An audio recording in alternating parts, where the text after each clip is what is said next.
Welcome back to the ABCs of Performing, where I combine my love of food with my love of my career to give you an inside look at what it means to be a performer in New York City. My name is Chelsea Nicole, and I'm a dancer, singer, actress, model in New York City. I performed in modern dance companies, regional theaters, music videos, movies, TV shows, print work, and today's topic, once again, cruise ships. My ship experience comes from 4 contracts on the Disney Fantasy cruise ship as a MainStage dancer. This is actually part 2 of my mini cruise ship series, if you will. For part 1, you can check out my last ABCs of Performing video titled Coffee and Cruise Ships. In my last video, I gave 3 tips for what you want to do before you get on board or before signing your cruise contract. Today, I'm going to share with you a few tips for after you're on board the ship. Tip number 1. Decorate your space. You basically live in a magnetic tin without windows. However, your crew cabin is your safe space, so it's worth turning into something that's cozy and relaxing. Now, I'm someone who lives on sunlight, so having to exist in a space where there are 0 windows was really tough. In order to experience the outdoors, I either had to go through guest area, which thankfully I was allowed to do, but it required me to dress a certain way and to navigate in and around guest, which could sometimes feel like I was working even though I was off duty. My other option for being outside was going to the crew deck, which was always filled with cigarette smoke. One of the things that helped with this was that our TVs had access to each of the 4 cameras that were attached to the ship. So there was a forward camera, an aft camera, a portside camera, and a starboard side camera. Whenever I wasn't watching a movie or a TV show, I always made sure to keep my TV on an outside view of the world. It kept me from feeling so enclosed and allowed me to access some sunlight without actually having to step outside. The other way I decorated my space was through my bedding. Now, the ship provided some simulation of bedding that wasn't necessarily up to what my standards would have been. So I always ended up purchasing my own sheets as well as a blanket that was usually colorful or had some sense of joy to it. It was sort of the centerpiece of whatever my decorations were for that contract. One of the coolest things about the rooms is that all the walls are magnetic. This makes it super easy to decorate. So if you can put it on a fridge or you can stick it in a locker, you can put it on your walls. I would buy heavy-duty magnets. I would put one on the ceiling and hang fake plants from it. I put magnetic hooks on the wall for extra storage for my beach bags and my extra hoodies. I also hung lots of photos from my family and my friends and just memories that brought me joy. So whenever I walked into that space, I could feel that sense of being home. It really helped me turn my room into a space that I wanted to return to each night. If you're going to live in a space for 6 months, it is mentally and emotionally beneficial for you to make it feel like home, especially since it's the only space on the ship that's yours. Tip number 2, make friends outside of your department. And there is no doubt that as a performer, your cast will be the people that you are absolutely closest to. We were the only department on board that spent 2.5 months together rehearsing and exploring Toronto together, as well as just getting to know each other before we got to the ship. Every other department just shows up to the ship and learns their job within a week or 2. But like families, sometimes you need a little space from your cast, or just some outside love and support, or a conversation that doesn't revolve around the things that us performers always talk about. And that is where the other 1,100 crew members come in. I loved getting to meet people literally from all over the world. I mean, from South America to Australia to Thailand to South Africa. It's literally like working for the UN. Now, in order to make friends outside of your department, you have to leave your cabin. Show up to crew bar. That is the central hangout spot for all of the crew around the ship. It does require you to be a bit of a night owl because most people may not get off till like 11:30 midnight. So usually you don't get a good crowd in there until close to 12:30 a.m. Now, with all the time that you get to have off as a performer, that really shouldn't be too much of an issue because you can usually sleep in the next day, but it can be a little rough, especially in the beginning if you're a morning person like me. Now, our ship had what we called a CAM, or a crew activities manager, and they set up port adventures and activities and things that we could engage in as crew members. 1, to get to know each other, and 2, just so we can enjoy our life outside of working.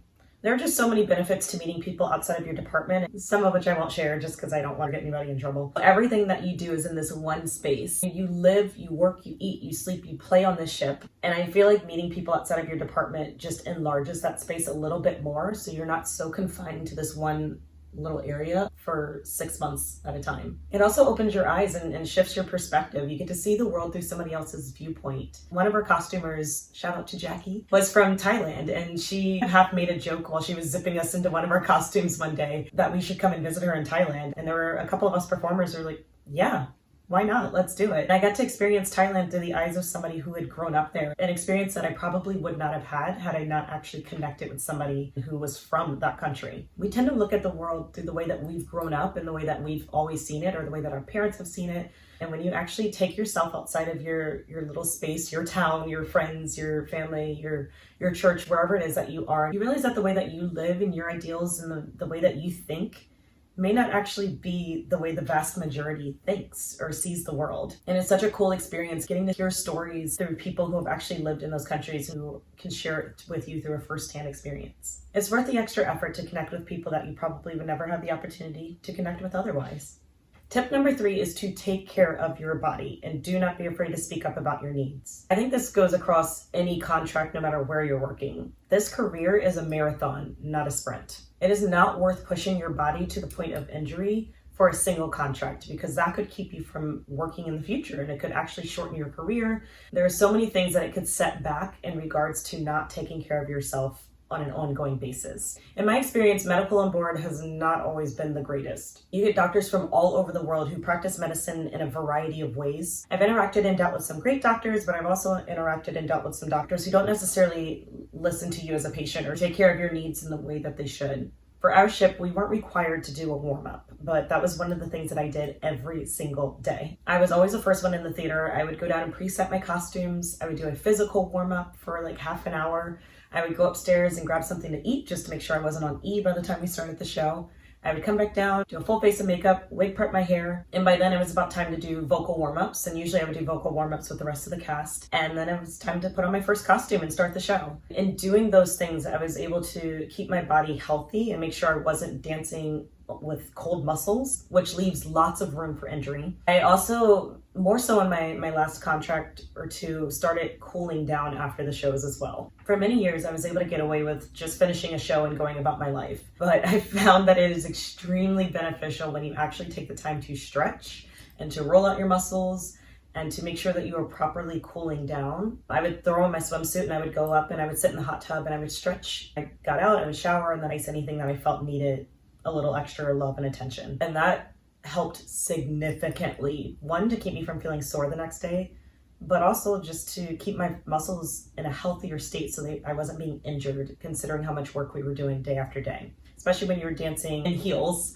on a concrete stage, jumping and doing all the things in shoes that aren't designed to bend the way that your feet should be bending and pointing. I tried to fight for LaDucas for a little bit. It seemed to be a lost cause and I did not win that battle. But in order to combat that, I would make sure that I stretched after my shows, sit in the hot tub, ice my body, and make sure I was doing all the things that I needed to do so that my body was prepared to do it again the next day. Now, my last contract, they ended up closing the hot tub a little bit earlier, so I didn't have the time after the shows to throw on a swimsuit and go up, unfortunately. But I still made sure to roll out and do the things that I could do on my own without that. One of the other things that I did to take care of my body was I found a chiropractor and masseuse. Every other Monday, we would port in Cozumel. If you ever port there is a wonderful health place that's like right on the dock. As soon as you get off, you go right. I have a couple of wonderful chiropractors who, over time, as we're doing all of the strenuous work that we do and put our bodies through the stress that we put it through in order to engage in our careers, just kind of need a little bit of a reset sometimes. And I would do that, and then afterwards I would get an hour massage. It was just one of my favorite spaces to stop because it was such a therapeutic, self-care, healthy reset day for me that I could just kind of get off. And then afterwards I'd go to the beach or do something that I could just sort of breathe and relax, and I wouldn't really think about the world until I needed to, till it was time to get back on the ship. It is worth finding places where you can get off to get taken care of as well, especially if your medical team isn't as wonderful as you may need them to be, or if you don't have an onboard physical therapist, which is also something that I was fighting for as well. I do believe that as a cruise ship, you should have a on-board live-in physical therapist. Someone that you don't just get off board to go see whenever you're already injured, but somebody who can actually be in the gym with you throughout the week to help you refrain from getting injured. We do a lot of work on the back end as performers, especially as dancers, and I think there's a lot more work that we can do on the front end in order to keep ourselves from getting to that space of injury. Especially when you're stuck on a ship, whenever you port, you do have the opportunity to get off and do like I did and go see a chiropractor and get a massage. But I do think that as performers, as dancers especially, that we could do a lot more work on the front end in order to make sure our bodies are in a healthy space and that we prevent injury rather than catching up on the back end after we're already injured.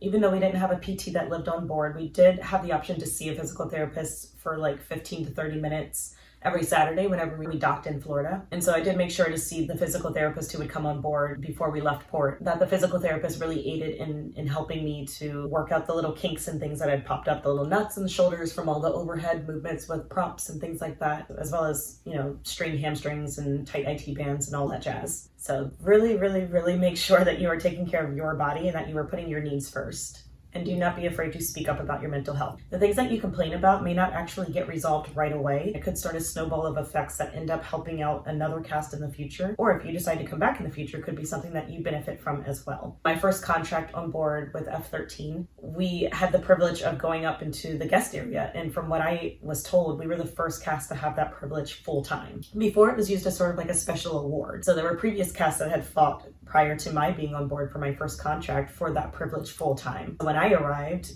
everything that they had spoken and everything that they had brought up about not having proper protein in the crew mess and not having access to vegetables and fruits, and honestly things that I think everyone on board should have access to, because they had fought for those things ahead of time and because they had brought those things up throughout years before I got on board, I was able to have that privilege stepping on board.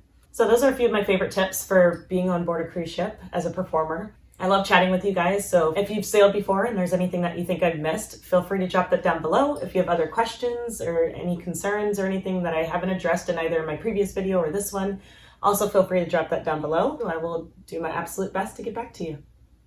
Just wanted to give a huge shout out to Krispy Kreme for sponsoring this video. Thank you so much for the free donut. You too can get a free donut when you sign up for their rewards program. So I will drop that link down below so you can do that. Yeah. Shout out to my friend Dave for venturing with me to Krispy Kreme. Hope you guys have a wonderful day.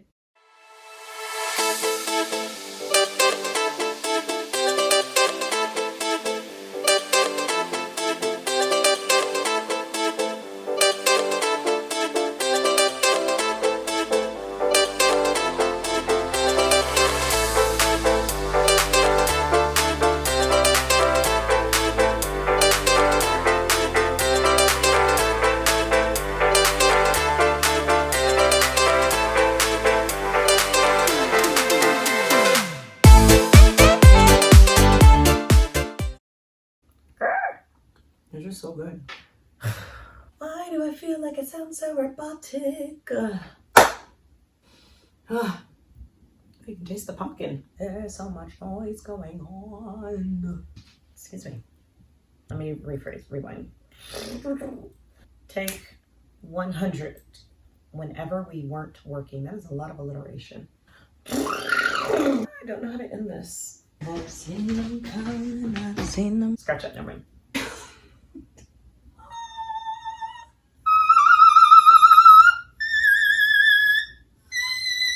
Why are donuts so good?